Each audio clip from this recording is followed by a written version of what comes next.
In this video we are going to study about biotransformation, हमारा metabolism of drug. ये हमारा वो process होता है of biochemical alteration of drug in the body. Body treat करती है बहुत सारी ड्रग्स को एज फॉरेन सब्सटेंस, जिसे हम कहते हैं जीनोबायोटिक्स, और ट्राई करती है उनको इनएक्टिवेट करने का, और ताकि वो एलिमिनेट हो जाए बॉडी से by various biochemical reactions. The process convert non polar lipid soluble drugs को कन्वर्ट करती है more polar water soluble compounds में, जिससे क्या हो, वो इजीली एक्सक्रीट आउट हो जाए बॉडी से through kidneys and not reabsorbed. अब कुछ साइट्स होती हैं जहाँ पे हमारा मेटाबॉलिज्म होता है।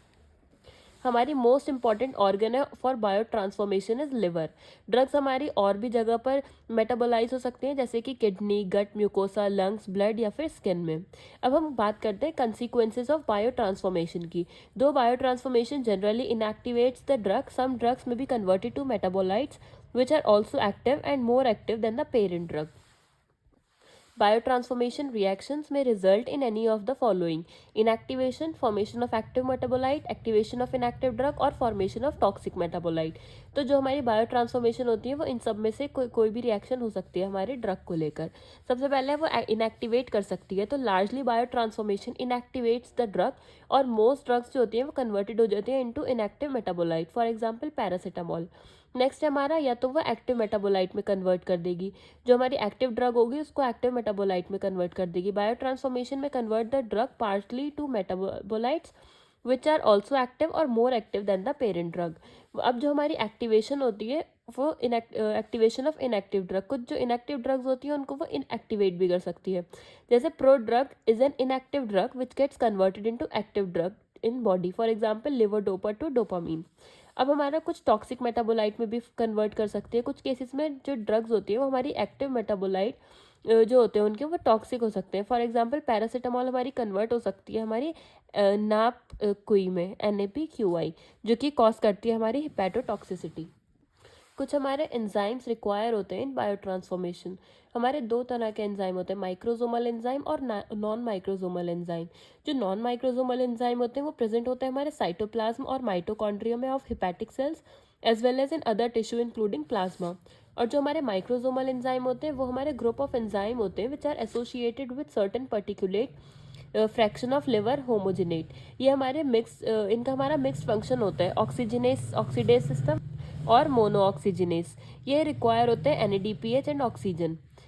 फिर इसकी हमारी केमिकल रिएक्शंस होती हैं बायो ट्रांसफॉर्मेशन की, जो कि it takes place in two phases, दो फेजेस में होती है हमारी बायो ट्रांसफॉर्मेशन की रिएक्शन। फेज 1 जो कि हमारी नॉन सिंथेटिक रिएक्शन होती है, और फेज 2 जो कि हमारी सिंथेटिक रिएक्शन होती है। जो हमारी फेज 1 रिएक्शन होती है वो हमारी कन्वर्ट करती है ड्रग को to more polar metabolite by oxidation, reduction और हाइड्रोलिसिस। इसमें क्या होता है, हमारा पोलर ग्रुप हमारा is either introduced on unmasked, so the drug molecule becomes more water soluble and can be excreted। हमारी रिएक्शंस इसमें नॉन सिंथेटिक होती है नेचर में, और जनरली प्रोड्यूस करती है हमारा मोर वाटर सॉल्युबल और लेस एक्टिव मेटाबोलाइट। सबसे पहले इसमें आती है हमारी ऑक्सीडेशन रिएक्शन। ये हमारा वो प्रोसेस होता है जिसमें हम ऑक्सीजन को ऐड करते हैं ड्रग मॉलिक्यूल में, या फिर हाइड्रोजन को रिमूव करते हैं from the drug molecule. Oxidation reaction are most important metabolizing reaction, mostly catalyzed by monooxygenase which is present in liver। ये हमारी कुछ तरह की सेवरल ऑक्सीडेशन रिएक्शंस होती हैं, जैसे कि हमारी ये दोनों है, माइक्रोसोमल ऑक्सीडेशन और नॉन माइक्रोसोमल ऑक्सीडेशन। नेक्स्ट हम बात करते हैं रिडक्शन। इसमें क्या होता है हमारा, it may be catalysed by non microsomal enzyme और माइक्रोसोमल एंजाइम। नेक्स्ट है हमारा हाइड्रोलिसिस। हाइड्रोलिसिस में क्या होता है, हमारा वो प्रोसेस होता है जिसमें हमारे ड्रग मॉलिक्यूल को हम स्प्लिट कर देते हैं by addition of water molecule. Both microsomal और नॉन माइक्रोसोमल एंजाइम्स में भी इन्वॉल्व। जैसे हम एसिटाइल कोलिन में अगर वाटर को ऐड कर दें तो हमारा कोलिन और एसिटिक एसिड का फॉर्मेशन हो जाएगा। If the metabolite of phase 1 reaction is not sufficiently polar to be excreted, तो वो हमारा फेज 2 रिएक्शन में चला जाता है। फेज 2 रिएक्शन में क्या होता है, हमारा endogenous water soluble substance like glucuronic acid, sulphuric acid या फिर ग्लूकोथायोनाइट या फिर अमाइनो एसिड कंबाइन कर देता है उस ड्रग में, या फिर जो हमारा फेज 1 का मेटाबोलाइट होता है उससे कंबाइन कर देता है to form highly polar conjugate which is inactive and get readily excreted by the kidney. Large molecules जो होते हैं वो हमारे are excreted through biles, conjugation हो जाता है, फिर हमारा result in invariable and in inactivation of the drug. Some product of conjugation are glucuronides, ethereal sulphates या फिर अमाइनो एसिड्स कॉन्जुगेट। हमारे माइक्रोसोमल कॉन्जुगेशन रिएक्शन होती है जैसे कि ग्लूकोरोनॉइड कॉन्जुगेशन, और नॉन माइक्रोसोमल कॉन्जुगेशन रिएक्शन होती है हमारी जैसे एसिटाइलेशन, मीथेटाइलेशन, अमाइनो एसिड कॉन्जुगेशन, ये सब। नेक्स्ट हम बात करते हैं हॉफमैन एलिमिनेशन की। कुछ ड्रग्स जो होती हैं वो हमारी यूनिक टाइप ऑफ मेटाबॉलिज्म में जाती हैं।